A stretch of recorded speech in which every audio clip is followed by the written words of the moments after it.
ఆమె ఓ సాధారణ మహిళ, ఆమె భర్త ఓ ఆటో డ్రైవర్. ఇదంతా 2 ఏళ్ల క్రితం.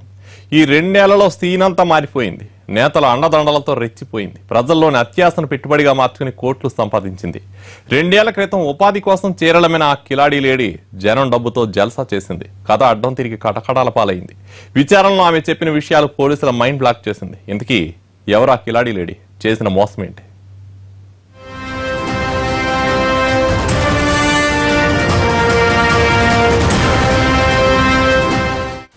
పావని చిత్తూరు జిల్లాలో ఈ కిలాడీ లేడీ గురించి తెలియని వాళ్లుండరు.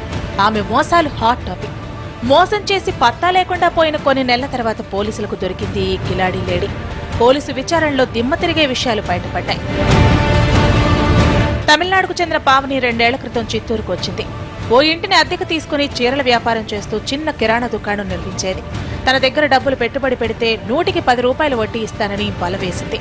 చాలా మంది దగ్గర డబ్బులు తీసుకుంది. చీటీలు, చేబదులు, పెట్టుబడులు ఇలా 1,80,00,000 వసూలు చేసింది. నగలు పెట్టినా వడ్డీ ఇస్తానని నమ్మించి 8 కిలోలకు పైగా బంగారు ఆభరణాలను సేకరించింది. వాటిని కుదువపెట్టి సొమ్ము చేసుకుంది. తాకట్టు పెట్టి సొమ్ము చేసుకుంది. నగరానికి చెందిన రామ్దాస్ కుటుంబంతో పరిచయం పెంచుకున్న పావని దంపతులు వారితో కలిసి థాయిలాండ్, సింగపూర్ టూర్లకు వెళ్లొచ్చారు. అంతలా జనాన్ని వలలో వేసుకున్న పావని న్యాయస్థానంలో ఐపీ దాఖలు చేసింది. చింటూ అండదండలతో పావని ఓ రేంజ్ లో రెచ్చిపోయిందన్న టాక్ ఉంది.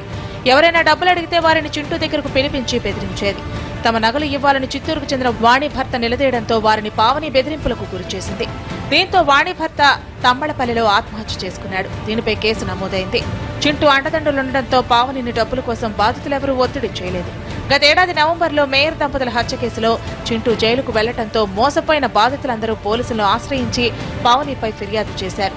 అప్పటి నుంచి పరారీలో ఉన్న పావనిని ఇటీవల అరెస్ట్ చేశారు. మహిళల దగ్గర తీసుకున్న 8 కిలోల నగలను ముత్తూట్ ఫిన్కార్ప్ లో 234 ఖాతాల్లో తాకట్టు పెట్టినట్టు విచారణలో తేలింది. ఎస్టేట్ లో ఓ స్థలం, మురకంబట్టలో ఇంటిని గుర్తించారు. వీటి విలువ 1 కోటి వరకు ఉంటుంది. చట్టపరంగా వీటి అటాచ్మెంట్ చేసేందుకు ప్రయత్నిస్తున్నారు. పావని దగ్గరున్న ఇండికా, డస్టర్, 2 టెంపో వాహనాలను ఫైనాన్స్ సంస్థలు ఇప్పటికే సీజ్ చేశాయి. ముత్తూట్ ఫైనాన్స్ లో ఇన్వెస్టిగేషన్ భాగంగా చూస్తే దాదాపు 330 అకౌంట్లు కేవలం మన పావని వాళ్ళ భర్త పేరు మీద ఉన్నాయి. చూస్తే ఇప్పటికే దాదాపు 8 కేజీలు అనుకున్నాం. ఇంకా అంతకన్నా ఎక్కువగా పోయే అవకాశాలు ఉన్నాయి. మరి అంత గోల్డ్ ఎక్కడి నుంచి వచ్చింది? ఎవరి గోల్డ్ ఇది? వీళ్ళ గోల్డా? మరి వేరే వాళ్ళ గోల్డ్ అయితే వీళ్ళెందుకు బ్లడ్ చేశారు? ఇంకా అన్ని దర్యాప్తులో ఇప్పుడు ఆమె దొరికింది కాబట్టి ఇన్వెస్టిగేషన్లో. తొలుత 2 మహిళలు మాత్రమే పావనిపై ఫిర్యాదు చేయగా ప్రస్తుతం వారి సంఖ్య 15కు చేరింది. పావని దంపతులు చెప్పిన వివరాల ఆధారంగా పోలీసులు మరికొందరిపై కేసులు నమోదు చేయడానికి రంగం సిద్ధం చేస్తున్నారు.